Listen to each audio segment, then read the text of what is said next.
Good morning. Welcome back to Bookeemonsters. My name is PK. It is Monday again, December, which is just crazy, the 2nd. And we're here to look at the new releases that have been published this week. And on Mondays, we look at cozy mysteries.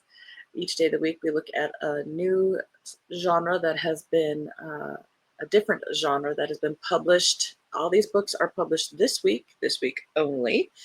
And we won't get to all the cozy mysteries because there's tons of them as usual, but we'll jump in as quickly as we can. Quick announcements. Our next sprints are tomorrow night at 8 p.m. Eastern Time. They will go for 2.5 hours. We do them every Tuesday and Thursday evening and Saturday afternoon. Let us jump in.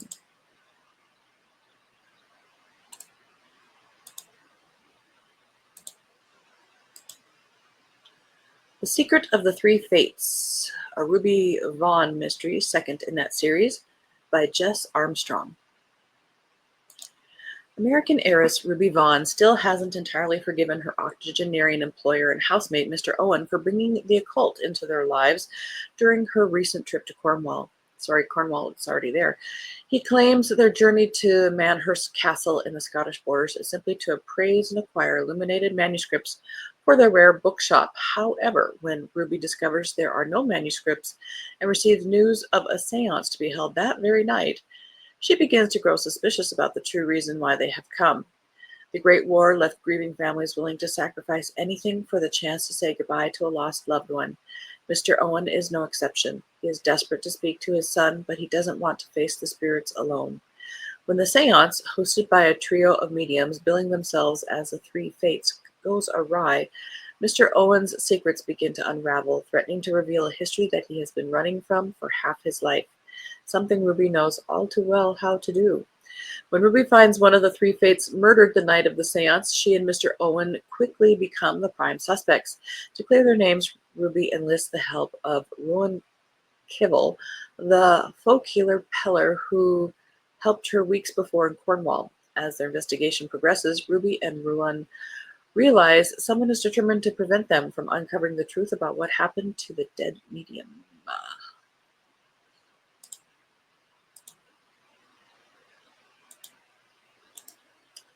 Alice Clare has a new one.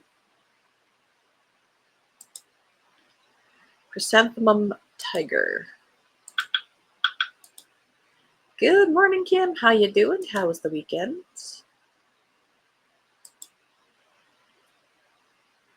Sixth in the Gabriel Taverner's mysteries. March 1605. Country doctor and former ship's surgeon Gabriel Taverner has embarked on his next adventure. Since discovering that the debilitating injury he sustained years ago has lost its power to induce chronic seasickness, he has been impatient to leave Devon once more, and now it is in the service of Walter Haverley, a wealthy and successful merchant who has engaged Gabriel to find the crew of the Leopard on their voyage to the eastern seas. As the months and years of Gabriel's absence continue, his family and friends are struggling with the replacement physician he engaged before his hasty departure. Dr. Maudsley Cheverell has turned out to be incompetent, arrogant, and self-serving. When one morning his dead body is found in a ditch, it seems that nobody will mourn him or regret his untimely death. However, when the body is examined, it is apparent that Cheverell was tortured by the application of a specific method from the East. Is there a connection to Gabriel and his time in Asia? And where is Gabriel? Why has the quiet peace of England's Taffy Valley been disrupted by a sinister plot? And most crucially, will everyone come out of it alive?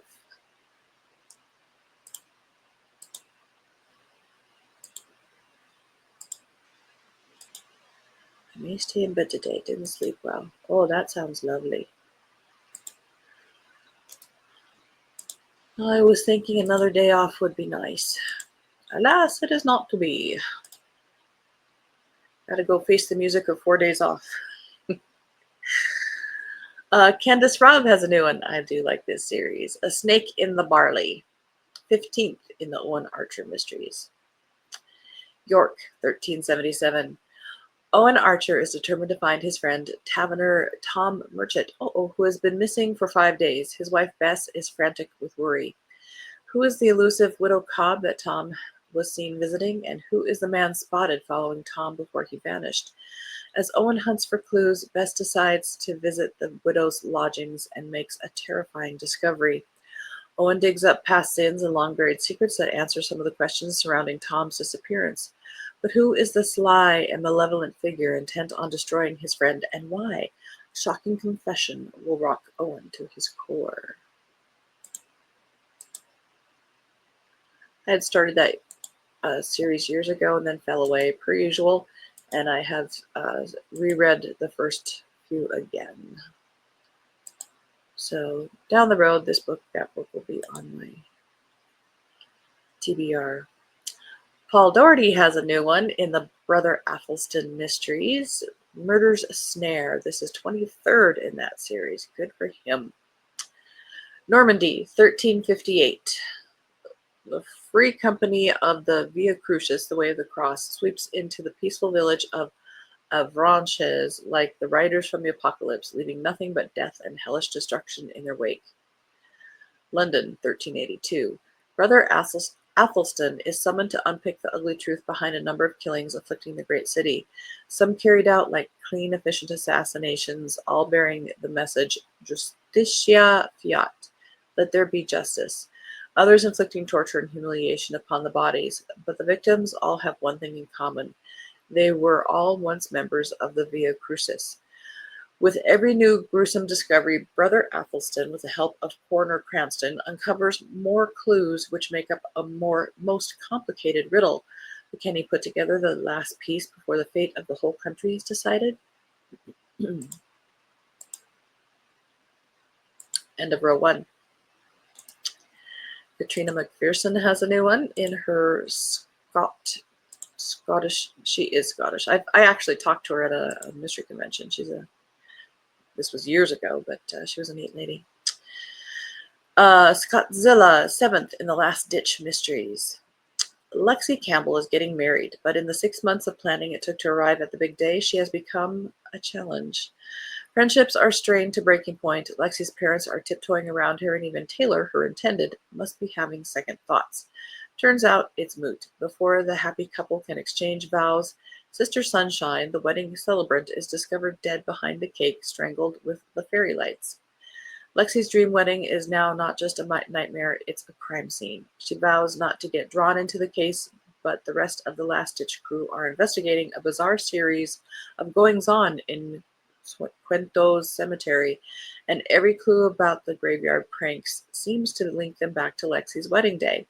Will the Ditchers solve the case? Will Sister Sunshine's killer be found? Will Lexi ever get her happy ever after? Not even Bridezilla deserves this.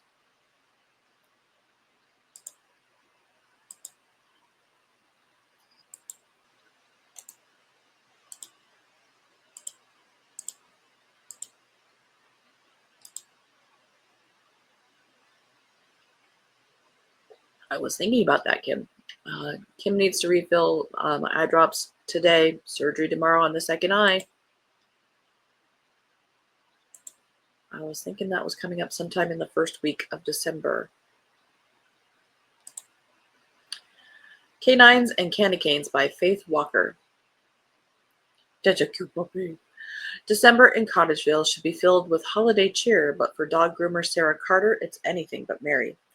When a tragic accident involving an out-of-control big rig crashes into the Cottageville library, leaving her friend and love interest Jared Green injured, Sarah's peaceful holiday season takes a gut-wrenching turn. While tending to Jared's recovery and keeping her dog grooming business, Carter's canine coiffeur, afloat, Sarah and her loyal Australian cattle dog Whiskey find themselves caught up in two unsettling mysteries. After a new-in-town candy pop-up shop owner is attacked, Sarah and Whiskey are determined to sniff out the truth and track down the culprit. But just as they begin unraveling the case, Sarah starts receiving anonymous threats, disturbing letters, and packages that hint at a danger lurking closer than she realizes. As Sarah juggles solving crimes, running her shop, and helping Jared heal and deal with life, she'll have to rely on her sharp instincts, her trusty sidekick Whiskey, and her assistant Emily Colt, and the support of her tight-knit town. Will Sarah discover who's behind the disturbing things going on in Cottageville before it's too late? Or will her Christmas spirit be overshadowed by a sinister plot?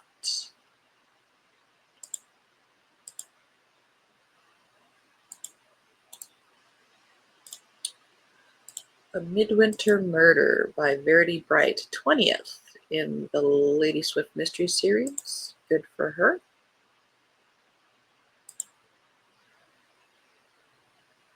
Winter 1924.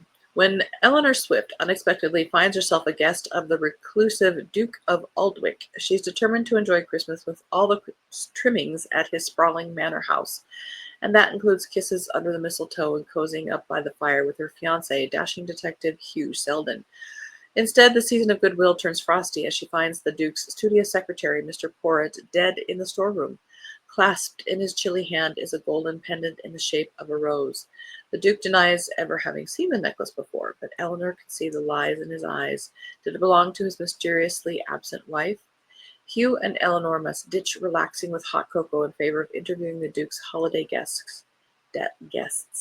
Every suspect has a secret they'll kill to keep. The socialite with the false name, the Sir with a questionable inheritance, and the husband hiding a crack in his marriage.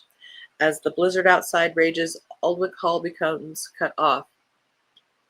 Trapped by the snow, Eleanor and Hugh must skate around the increasingly secretive Duke to unwrap the identity of the killer. But does the answer to the Duke's secretary's murder lie in the ghost of Christmas past? And when an attempt is made on the Duke's life too, they realize the killer is closer than they think.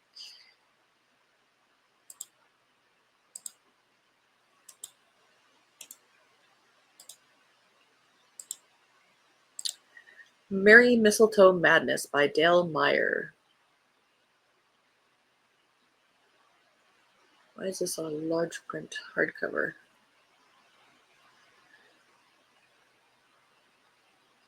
It's a Christmas novella at 262 pages. Can Christmas get any crazier? That's what I was thinking. A new case for Mac, and lucky for Doreen, she finds a cold case connected to it, making her year end on a high note. All the while, she struggles to navigate gift-giving and a special party that Nan wants to put on her at Rosemore, except Doreen has to solve all kinds of issues, including the missing mistletoe, which Nan insists on having for the party. And then there are the secrets. Of course, it's Christmas, so maybe secrets are to be expected. However, when those secrets involve Nan, maybe Doreen should be worried after all. End of row 2.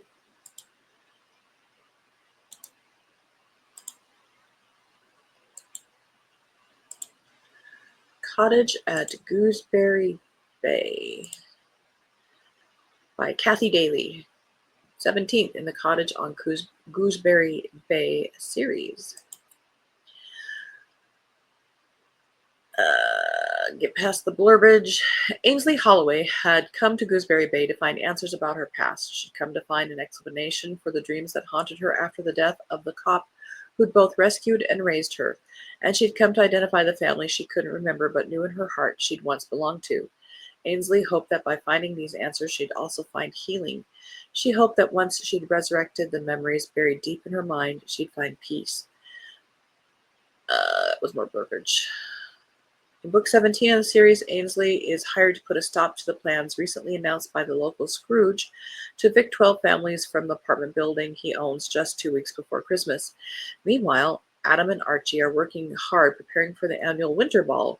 Remy finds the new deputy in town too captivating to ignore. Parker has been assigned her first big story since making the move to the Seattle News, and Bexley has a truckload of puppies to place with foster families so they don't have to spend Christmas behind bars.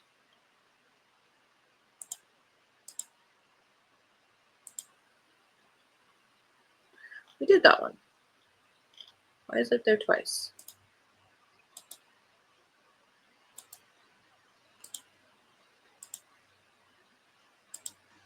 Sleigh Bells Ring, Book 18 in the Kiki Lowenstein Mystery Series by Joanna Campbell Slan. This Christmas, shop owner Kiki Lowenstein has more than holiday crafts on her mind. As she juggles family responsibility, her thriving business, and preparations for her famous holiday crafting extravaganza, a series of mysterious burglaries plagues their quiet town of Webster Groves, a St. Louis suburb. Kiki soon finds herself drawn into a sinister plot that goes far beyond stolen jewelry. With the help of her loyal Great Dane Gracie, her intuitive employees Nona, and a cast of colorful local characters, Kiki must unravel a web of deceit that threatens to unravel the very fabric of her community. As Christmas Eve approaches, the stakes rise higher than ever when Kiki makes a shocking discovery that could endanger not just her family, but countless innocent lives. Can Kiki solve the mystery, keep her family together, and still spread holiday cheer, or will this be the year that everything falls apart?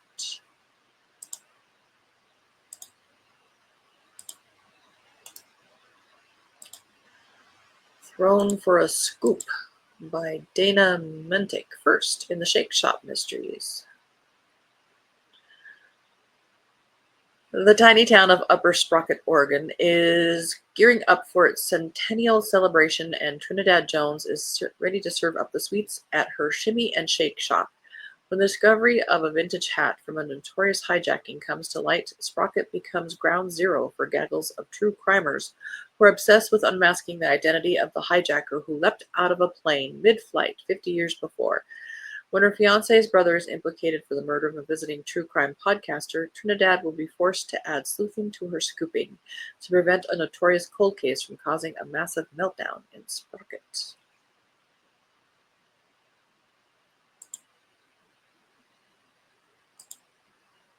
End of row 3.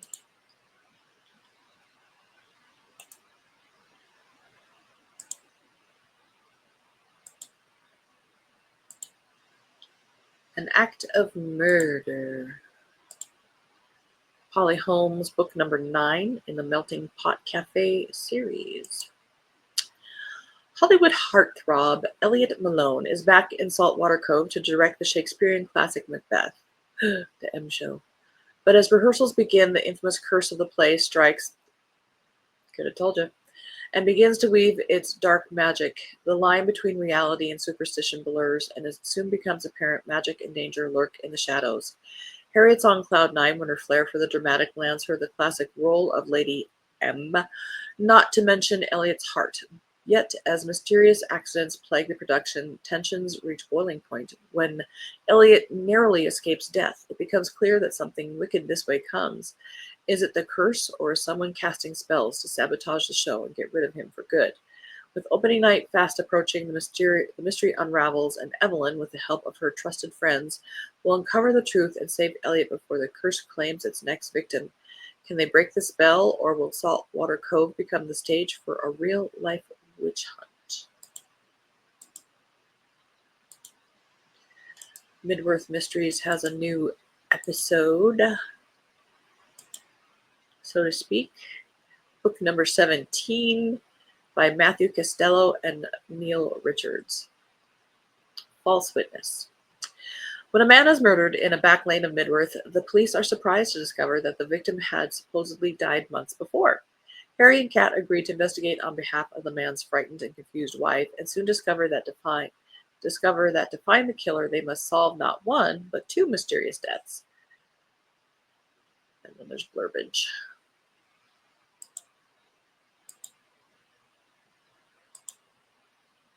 A Deathbed of Roses by Ginny Alexander, 4th in the Jess O'Malley Mysteries.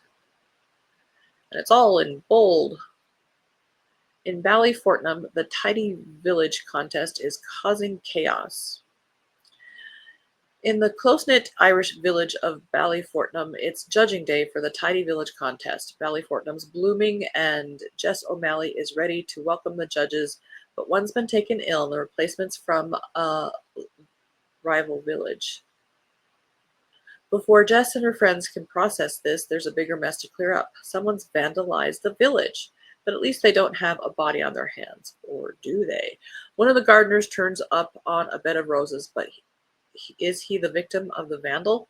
Jess thinks there could be connection between the sick judge and the body in the backyard, and she's determined to find the link. Ballyfortnum's chance at best-kept village may be slipping away, but is the new judge holding the best-kept secret?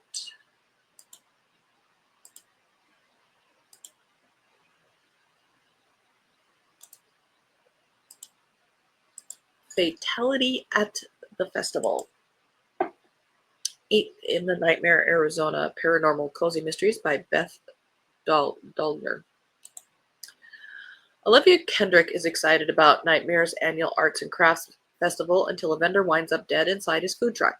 Locals and festival artists alike dislike the corn dog seller, but who had enough motive to murder him?